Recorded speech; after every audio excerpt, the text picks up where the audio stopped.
Here's another episode for the What Do You Do for a Living podcast.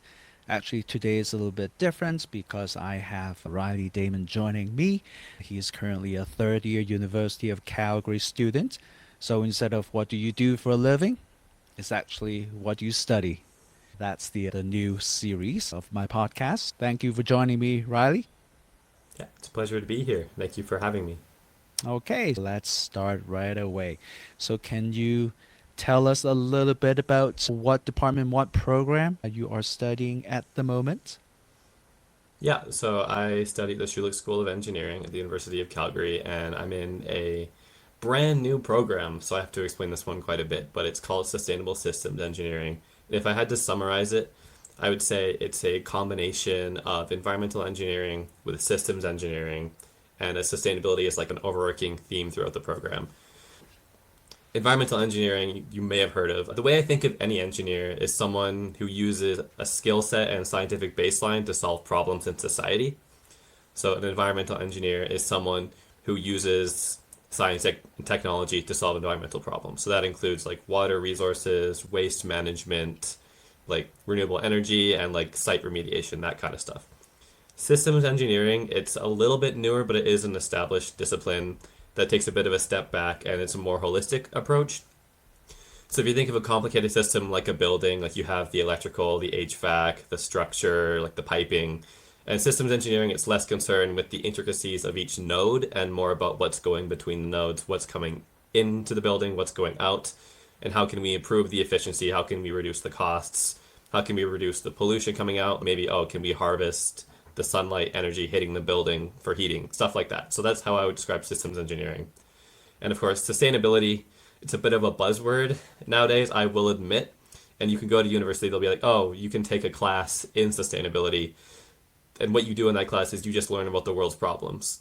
The nice thing about engineering, like applying sustainability to engineering, is you actually develop the skills to deal with those problems instead of just identifying them in the first place. So that's why this is a really cool, really unique program. Combined with that, I am also in a Bachelor of Commerce, so that's two papers when I graduate. I decided to do that to make myself a more well-rounded person, and I realized I had almost no knowledge in the business space when I went into university. Like, after a year of engineering, I could not tell you what an accountant was. I could not tell you what HR meant, but I was really open to the new opportunities and I wanted to give it a try, and it's been going really well so far. Wonderful. So, instead of a 4 years program, this is like a 5 years, 6 years combined Five program? years, 6 years. Yeah, 5 exactly. years. And what type of business courses are you required to take? So the business degree, how it works is you get a baseline in every business field. So marketing, finance, supply chain, operations, of course, accounting. And then you specialize in your third year. So engineering specializes in your second year, which is why I've been able to talk a bit about that. But business, I've only done my first, I'm on my second year of business because of the way Hmm. the degrees are combined. So I'm considering joining a supply chain concentration because it does mesh well with the systems engineering idea of looking at the interconnections between nodes. But some of it does depend on the schedule because doing a combined degree does mean you have to get a lot of courses in a little bit of time. So planning is very important, and if I can do something like a general concentration that's easier to graduate in time, I would prefer that. Yep, that makes sense. Now, does it give you any advantage of doing this joint program with business? Because I know a lot of different concentrations within engineering, they also offer this joint program. Because I've read on the website you can do electrical engineering or mechanical engineering combined with the business, and of course your focus is in sustainability, joining with business. With that extra knowledge and experience with accounting, human resources, other facets within business, will that give you benefits, advantage over other graduates when it comes to finding a job, career development, etc., etc.? Yeah, so definitely. I feel like we're on a bit of a wave right now. Sustainability is it's thrown around more and more, and it's not just affecting the fields of engineering, but basically the entire industry. So having that understanding of the technical side of engineering, but also the human side that comes with business and those soft skills makes you a much more well-rounded candidate. And in my case in particular, because I'm an ambassador for a brand new engineering program, I thought it would be a good idea to have a well-recognized, more common degree to back that up so people can understand, they can look and be like, hey, this person has a Bachelor of Commerce, they're credible, but they also have this new interesting degree that I've never heard of, but must have some interesting skills that come along with it. Actually, I do have one more question about this joint program in terms of career paths, right? And you just mentioned that yourself just a minute ago. You want to the career path that you want to take in the foreseeable future is the supply chain concentration, right? But there are again a lot of different fields. Now, what other job opportunities would this program provide to fresh grads? Because a lot of, especially in Alberta, because the energy sector is so prominent, right? And when people talk about sustainability, they're thinking about, oh, these oil and gas companies, they have wells, they have refineries, and actually they want to keep everything clean. They want to be in compliance with federal and provincial regulations. So yeah, it's actually a big field to keep everything sustainable. That's what a lot of, I would say, high school students or even students within the sustainability program would think about. It's okay, I think oil and gas is my only option, but sounds like there's more to that and there's more beyond that. Your field, the supply chain, is definitely one of them. What other options would students have when they graduate? Yeah, so very well said. It is quite a common misconception that people working in environmental science or sustainability want to kill off all oil and gas. It's terrible. We can't work with it. But it's really about adaptability and being able to change over generations, right? Because we've realized with the climate crisis, it's what we need. And we can't just shut off all the oil and gas. Like that would be an absolute catastrophe. So they need to hire people with this engineering and the sustainability skill set to, like you said, help them operate more cleanly, more sustainably, reduce the pollution, and all while that's happening, we have the economic drivers of change working in the background. So like cap and trade, it becomes more and more economically viable to switch to renewable energy sources, and we need people prepared to deal with that change. So outside of the energy sector, a career in sustainable systems engineering could get you jobs in water resources. So that's actually one of my big interests, working with providing clean water to communities, water treatment, hydrology, and flood control. You can also work in sustainable city planning, so urban planning, making cities more walkable, improving public transport systems, and all the complications that go along with that. And another field is the area of sustainable materials, coming up with alternatives for things like plastic, life cycle assessment, which involves looking at a product that a company is producing and identifying what is the carbon footprint and what is the ecological footprint that this product has over its entire life cycle, and how can we improve that? How can we reduce different outputs? On the business side of things, ESG, which stands for Environment, Social Governance, it's a rising field. It's a type of accounting where businesses have to not only keep track of their expenses, but also the environmental expenses. So the emissions, water pollution, most companies nowadays are filing this into an annual report that they will send to all their shareholders because how prevalent green investing is becoming in the business space.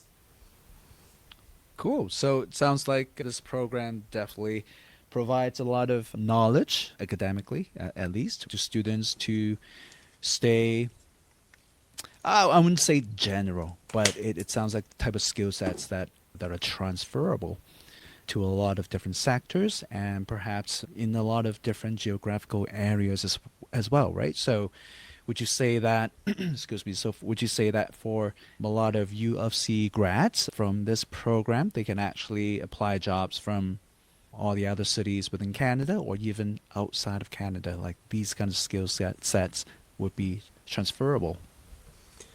Yeah, absolutely. I would say job opportunities are probably better outside of Alberta than they are in Alberta, which is why this program is so unique here because, again, there is still that pushback from the oil and gas companies who think that sustainability is a threat to their business when it isn't. But if you look to some of the more left-leaning provinces like BC or Ontario, they're already like years and years ahead of us in terms of the environmental and the sustainability space. And then if you go over to Europe, they're even further ahead. So there's opportunities everywhere. There's probably Alberta has a lot of potential because, like I said, all of these big companies need to adapt. But in terms of immediate job security, you're going to have better odds doing a little bit of traveling, I would say. I see. Um, Okay.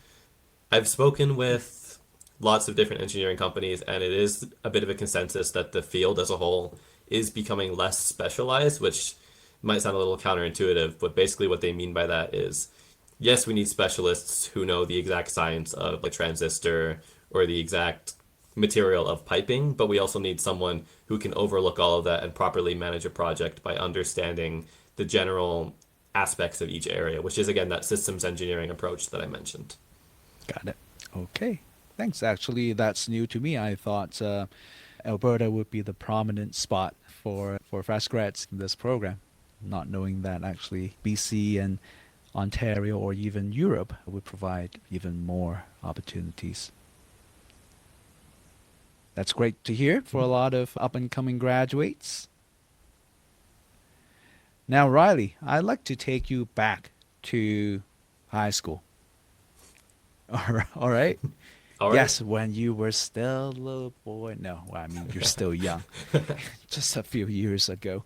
But yeah, thinking back to perhaps high school, grade 10, 11, 12, did you know what you wanted to do back then? Did you have this big aspirations? Yes, I want to make this world a better place. I'm a strong advocate of a greener environment, but I don't have the technical skills and I'm good in math and sciences, so I want to combine all these strengths and see what program fits my career path. Like, do you have a clear idea what you're going into? My motivations were definitely more selfish back then, I would say. I enjoyed making things. I was always like playing with Legos as a kid, and of course, yeah, I was relatively strong in math and science. At least any adult I would ask would be like, "Oh yeah, go into engineering. You should do engineering if you like making things and you like math and science." I liked building, so I was really thinking about civil engineering, and it wasn't until I went into university that I changed my mind and realized civil probably wasn't the path I wanted to take. My family did. We loved nature, we loved the environment growing up, and I felt actually my dad when he was growing up, he wanted to be a biologist, but he was told by everyone that, "Oh, you're not good. There's no money in this field. Don't do it." So he didn't. And I didn't want to follow that same path by not pursuing something I'm interested in because people say there's no money. Because once you go on a path, you will find ways to make money if it's something you care about. That is something I firmly believe. Yep, so do I. Yep, I've met a lot of successful people in every sector, every job, and yeah, sometimes there could be misconceptions about perhaps certain industries, like, oh, it's just this or that. If you're going for financial freedom and if you want to retire within 10 to 15 years, that may not be the best path. Actually, no, you can still carve out a very successful future and career path as long as you have the passion. And in a way, you have to sometimes think outside of the box too. You can actually create new paths from within that field. So yeah, I completely agree with you. Awesome. Yeah, absolutely. So I guess one advantage of the University of Calgary engineering program is it's a big pot, mixed pot in that first year. So everyone is required to take some foundational engineering program. You don't need to pick your concentration until the second year, right? And that's where you made the switch from civil to sustainability. Yeah. Yeah. Do you want me to say a little bit more about that? Sure, yeah. Actually, if there is a journey, I'm sure mentally and because yeah, you were all prepared to say, okay, I have my mind set on this, and then you went into school and you made friends, you met other students, professors. You can even sit in some of the lectures, the ones that you're not currently taking, to see what's up with this class and program. So I'm sure that gives you a lot of different exposure as well. And that sort of triggers your switch, right? Is that how it worked? Yeah, I would say so. Yeah, you're absolutely right that first year engineering is generalized. You take 10 different courses that are all from different engineering disciplines, but there is no course in the first year for a couple of them, so for geomatics and for sustainable systems engineering. I came out of all the courses and I my general consensus was there was not really any notable course that I found that this is really my thing. Like I relatively enjoyed all of the courses. There is none that particularly stood out, especially the civil ones were not super interesting to me. They were fine. What really inspired me to make that shift was talking to some of the professors. So at the career, or sorry, there's a major fair that they run every year that has all of the different programs. And I saw this new booth. There was relatively empty booth because brand new program. People didn't know what it was, and it piqued my interest. So I met with the associate dean of the program. Her name is Marianne Egermont. She's a very nice person. I've met with her a few times, and then I've actually met with members of the other engineering faculties and asked them how they feel about the program.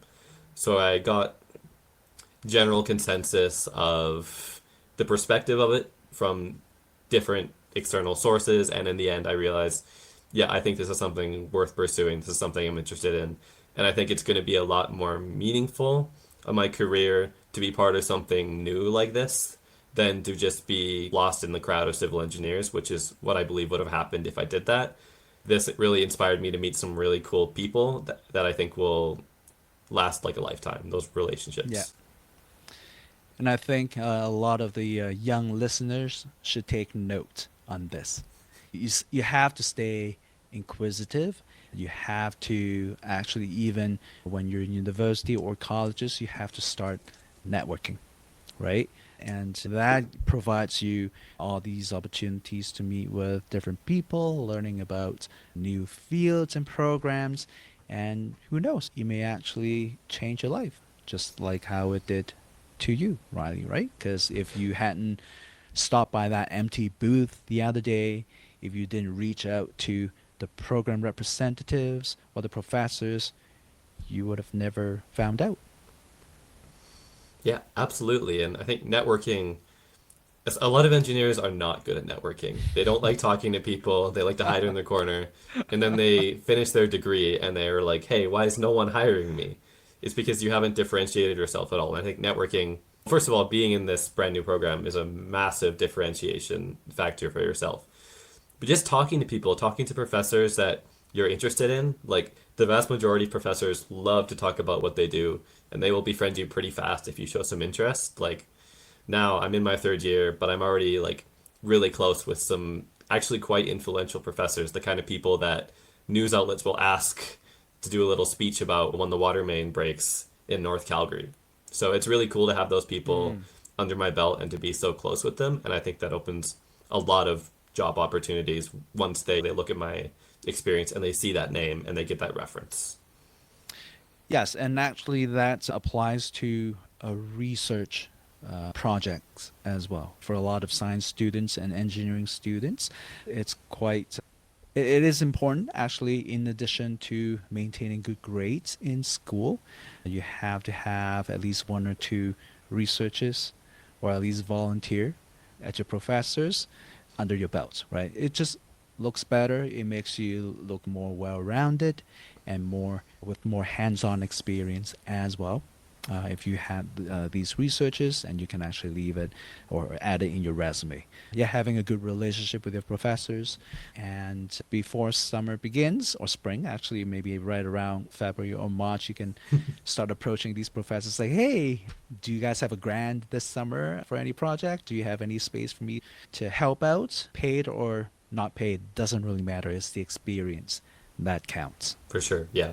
And with UFC, I would actually recommend even applying earlier than that because UFC has some grants that they apply to all programs in general called the Programs Undergraduate Research Experience Awards. That's $7,500 for the summer.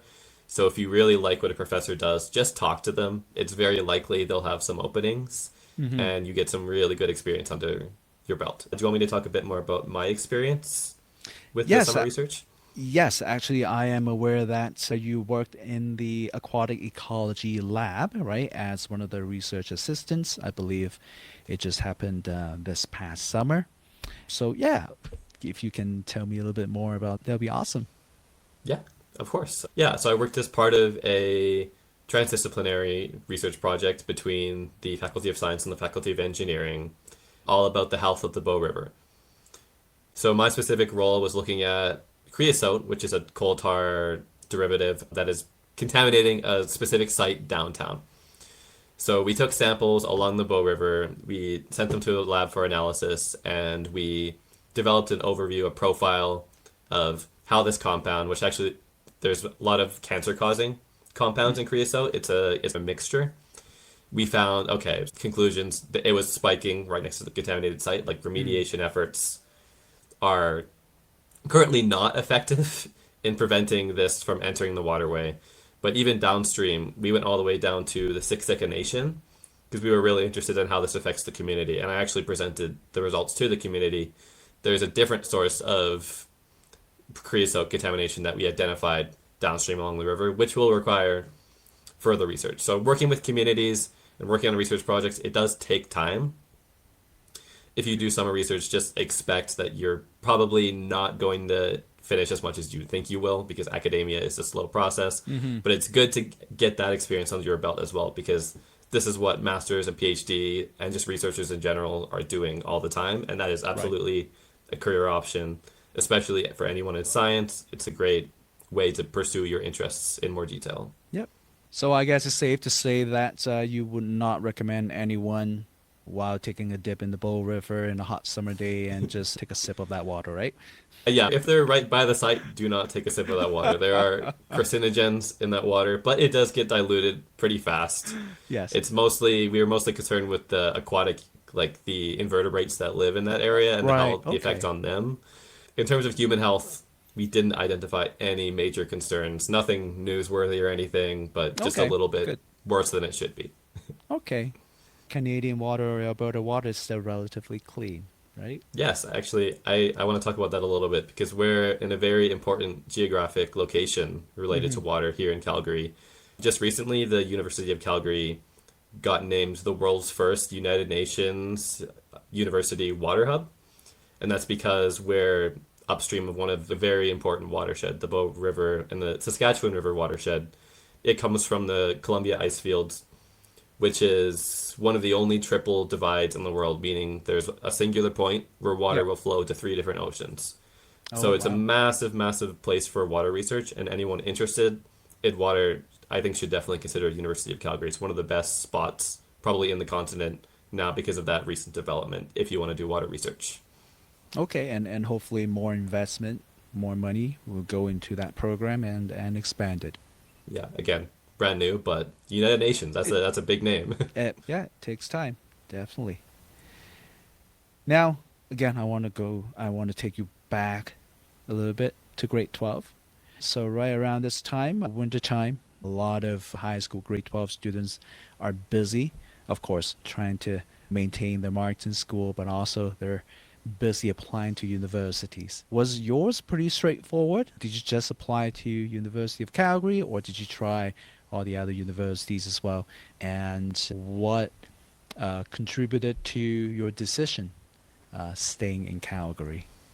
Yeah, good question. So yeah, I was definitely local was the way I wanted to go because, going to BC or Toronto for university would be nice, but the amount of additional expenses is just insane. Mm-hmm. And I don't think I was ready to leave home at that point in time, so I was happy to stay in Calgary. I'd actually had U of C on my radar since I was quite young.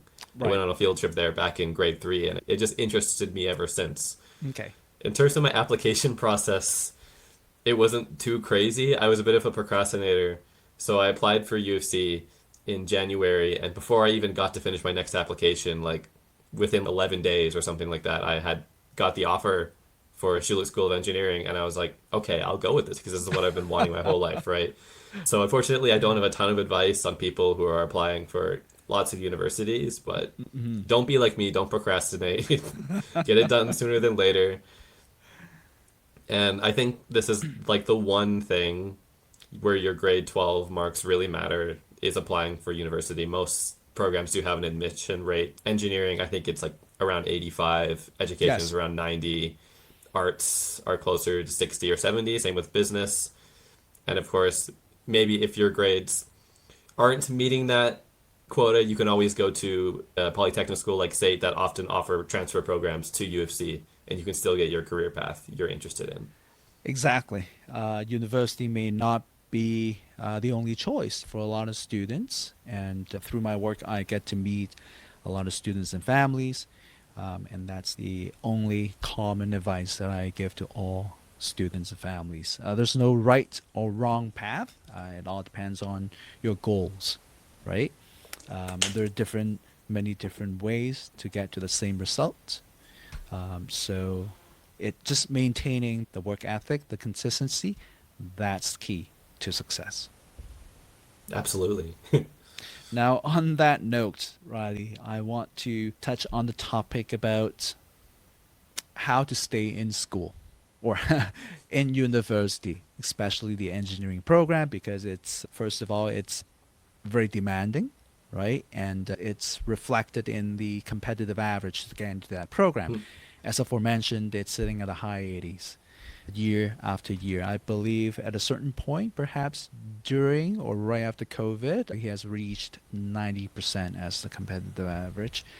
But that's not the end point. Once you got in, it remains as one of the more stringent, or I would say, in terms of workload, one of the heaviest ones in university. Because I heard that some students were taking 6 courses instead of 5, whether it's in first year, second year. Now, of course, you have a joint program as well, so that adds to the workload too. Now that you're in your third year, and I'm sure you have met other students or people who, yeah, joined that big mixed part in that first year, and then they decided that, hey, engineering is not really my thing. I can't really take this workload, and they switch to some other stuff. What is the key actually to stay in school or stay in the engineering department? For sure, yeah. It's a bit of a trap because, like you said, high 80s, low 90s admission average. Everyone goes in with a little bit of an ego. They were close to the top of their class in high school. But then you realize that top of class level is actually, there's a whole spectrum within that. And many people who in high school didn't have to study at all go into engineering and then fail their first 3 exams because they didn't study at all because they thought the same strategy would work. So I was a bit lucky. I came into engineering with that knowledge that was probably going to happen. So I obsessed a little bit and I made sure to study as much as I could. And that was what got me through first year doing relatively decently.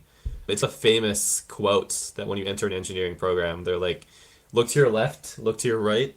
One of those 2 people will not be there in 4 years when you graduate. And it's true, honestly, one of those people will not be there after the first semester because of how demanding it is compared to high school. If you could just go to class in high school, sit and listen and leave, and that was it, like that's not going to work in university. Mm-hmm. Now, that said, I think they mentioned something like 1 year or 1 hour in class should be equal to 4 hours of studying. I don't believe you have to go as intense as they say like that. It all depends on your strategy. If you approach the program strategically and don't just, I guess different strategies work for everyone, but for me, what worked was carefully listening and writing everything down. And then I would go home, I would do the homework, I would review the notes, but I wouldn't like stare at my textbook for 4 hours because you study too much at some point that you're not gaining anything else, right? Does that make sense? Oh, definitely. Hey, I've lived through that life myself twice, actually. So I know exactly what you're talking about. Do you like studying by yourself or within a friend group? Yeah, I'm by myself. People who, from all of my experience, people who work in groups, who study in groups, they're not there to study. They normally have to go study by themselves after anyways. They're studying with groups to hang out, which is absolutely okay. Like social time at university is fine. It just all depends on how you allocate your time. I Again, if agree. you're strategic with how you study, you can have that time to be social and do the group study or the group hangout. Now, it does, I think there are some good ways to do group study. Like I think if you all do the work on your own and come together and discuss it, I think that's good. But I find just sitting at a table trying to do your own things, normally, at least for me, I lose all focus immediately. I just get lost in the conversation, which is nice. Don't lose the social aspect of university, Yeah. but if you're trying to study, it might not be the best way to approach it. Mm-hmm.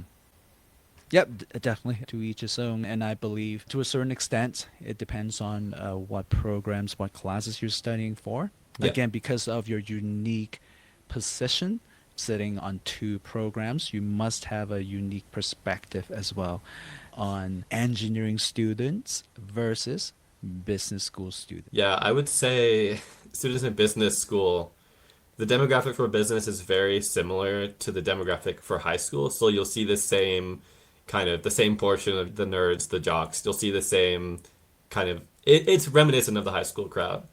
Whereas engineering, you have a lot more of the less social, more nerdy people, which obviously is expected. Right. But So it's not a misconception by it's real true. number. It's true. Okay. There's still cool people in engineering, of course. Yep. Like we still have extroverts. But I would say when I'm in my business classes, I feel a lot more like I'm in high school. Hmm. Whereas in engineering classes, for anyone who is that nerdy, maybe shy kid, I think they will like engineering because you will meet a lot of people that are on the same level as you. And in business, of course, you can as well. But you'll notice that, yeah, there are more of the party people in business. I don't think that's a stereotype either. But I do think business is a little trickier than some people joke around for it to be, if that makes sense.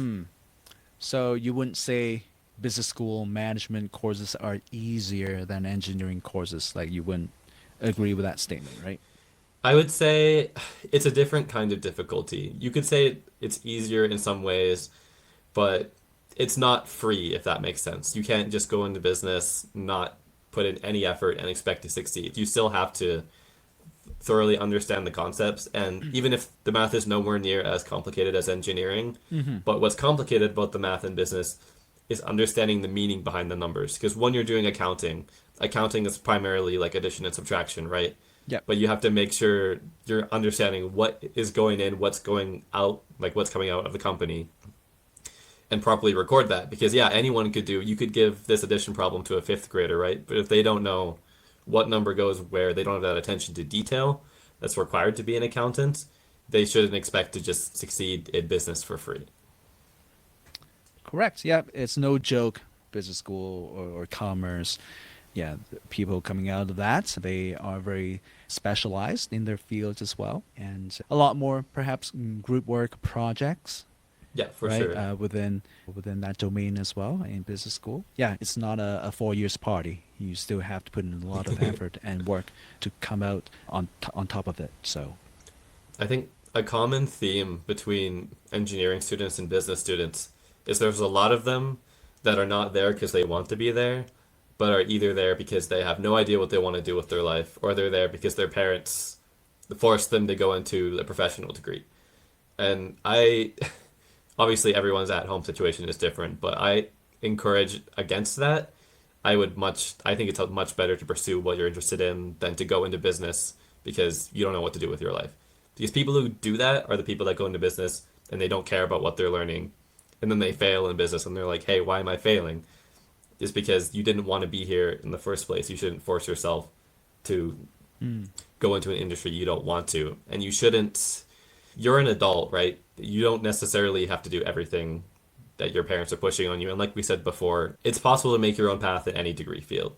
Business and engineering, they might have a bit of a head start, I'll say, because if you're trying to get your first job, they do look at that. But once you have built a portfolio, you've built a name for yourself, you've differentiated yourself, I think it's more rewarding to succeed in something you're interested in. So me, I'm interested in these fields, but I've met so many people who don't want to be here and are just struggling to get through school because their parents forced them to. And I would hate to see more people do that. yep, likewise. Likewise, again, through my work, I see and get to meet all walks of life. And yeah, yeah, at the end of the day, that child will become an adult and he or she will be responsible for his or her own future. Got to put yourself at the very forefront when you make any important life decision. Very well said. Yeah. And it's also worth mentioning, I think, that university is not the end all be all No. decision that's going to govern your entire life. Everyone's, oh, if I do this, if I get a degree in economics, I have to be like an economist my whole life. But the truth is that most people with a university degree don't end up working in that field at all. Hmm. So it's a great way to get yourself, again, a head start, maybe for that first job or two, but don't feel like you're constrained to what you studied for 4 years of your long and eventful life. Yeah, completely agree. Now, Riley, outside of school, outside of your research program, and of course, family, friends, all that, you're leading a very balanced life. Now, I also know that I don't know if you're still doing it, but you were working or volunteering at, was it a foundation, institution, or club? It's called Science Fundamentals, Yes, right? so capital FUN for the fun aspect. Yeah, This is an there Alberta you go. volunteer organization that I Okay. decided to join in my first year of university because everyone's join a club, get involved. So I was like, okay, I'll do that. I was quite interested in education, and Hmm. I learned about this club that goes to elementary school classrooms and does these really fun and interactive science Oh, presentations. that's neat. Okay. So Is it so that's affiliated with U of C or is it outside of the university? it's an organization that's separate from the university that was founded in Edmonton. So Okay. they have branches at USC. They have branches at universities in like Winnipeg and Victoria, but it started in Edmonton. Um, yeah, so I did a year of that. Once a month, you go into the same elementary school classroom. The kids love you. It's super amazing. You do some science experiments. You teach them about chemistry, and you do a baking soda volcano. Oh, wow, that's awesome. I know it's not directly relevant to my work in engineering, but I think that's a really nice thing about university is that you can get some experience that's different from maybe your field of study and really diversify your life and have enjoy yourself a little bit more. In my second year, I decided to join the executive team for that club, and we pioneered this brand new event in the just last winter called Science Fun Day, Hmm. which was run at the University of Calgary. We had 30 tables set up with science experiments, and we had over 400 attendees come and families bringing their children to watch all of our volunteers showing off cool science presentations.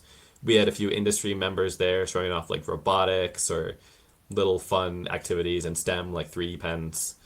It was a super awesome event, and I think doing that, even though it wasn't directly relevant to the technical design in engineering, I gained a lot of skills in like asset management. We have 30 activities running. I was the one behind managing the budget, managing where we're getting all the materials from, and Hmm. managing how we're disposing of them. Also working with people. We had to allocate 50 volunteers to run all these tables, and they all had their own unique schedules. It was a logistics nightmare, but we got it working in the end. And I think that's genuinely some of the most transferable experience I've gotten in all of my university, my last 3 years. So yeah, Yeah, super awesome. there's I stuff recommend that joining. there's stuff that you do not get to learn in school. Things like this, how things work in the real world. Yep, how do you communicate with 10, 20 people with different background experience? How do you manage them and the logistics, yeah, all that, right? That's just day-to-day work in any industry, any job. So I'm glad that you get to learn and actually practice that during your volunteer experience. Yeah, it was super awesome. And even just working with the executive team, like teamwork's another obviously very transferable skill. And it sounds a lot easier than it is because you realize everyone has their own way of approaching problems.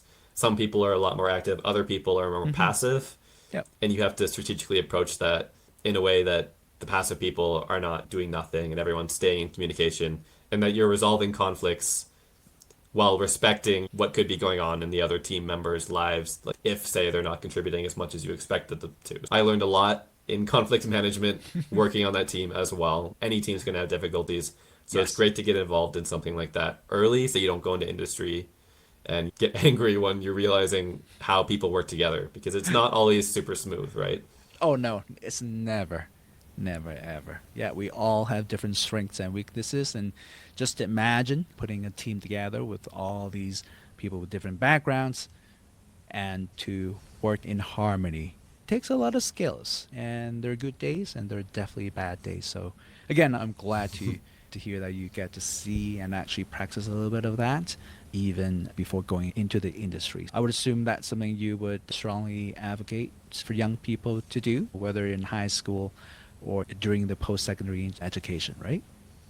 Yeah, I definitely recommend join your favorite club, join the tea club, join the K-pop dance club, and become an executive member because just that experience, you get to do something you care about while gaining valuable stuff that you can put on your resume that you can use later in life.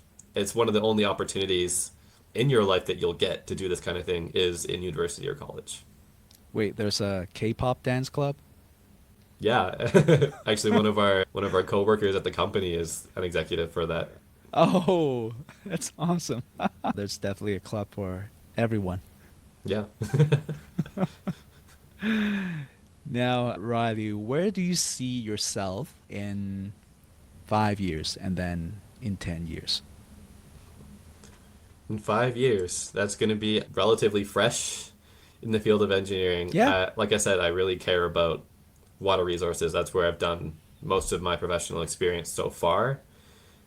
So I really hope to work in some sort of field like that. I've been looking at Environment and Climate Change Canada. They have lots of job opportunities for that. I'd like to work for them. Other engineering consulting firms, or even just regular industry members, like something like the airport, they'll hire people to manage the data of what's coming out of the airport, what are the pollutants coming out, how can we Okay. mitigate them. That's the field that I'm interested in. So either hydrology, I would say, or like environmental management, pollution control, that kind of stuff. I also have heavily considered the side of entrepreneurship because getting that combined experience in engineering and business, one of the best ways to put that all together into one place is to be an entrepreneur. So throughout my degree, I've been looking for different opportunities, getting involved with different like entrepreneurial initiatives and people on campus and starting to think about what I would want to do if I ran my own company and how can I combine all of the skills and the interests I have into something that's unique and contributes to the world. So I think that's the beauty, especially of sustainable systems engineering, is it gives you that broader perspective that is really good for someone who wants to do something in management. Okay. I don't know if you have come across an organization called Platform Calgary. It's Yeah, mainly IT based, technology based. So I don't know if it would relate to your field, but yeah, Platform Calgary offers a lot of networking opportunities, and they pull together investors, all these startup companies, and graduates, or actually people looking for job opportunities within these startups. So I believe they offer a lot of yeah, networking events, a lot of conferences as well, just to put these people together and create new ideas. Yeah, for those who are listening, check it out, Platform Calgary. yeah, absolutely. Funny enough, just a couple of days from now, I'm going to a conference at Platform. So I do know a Okay. little bit about them. I'm really lucky to have this friend who is quite involved. He's starting a company called Design Alberta, Mm-hmm. and he's quite involved with Platform. So it's great to have to know that person, and I hopefully will get more involved. I believe Platform's an incubator for Mm. entrepreneurial firms, so I hope to be more involved with them in the years to Oh, come. that's neat. Okay. I'm glad that you're utilizing that resource too.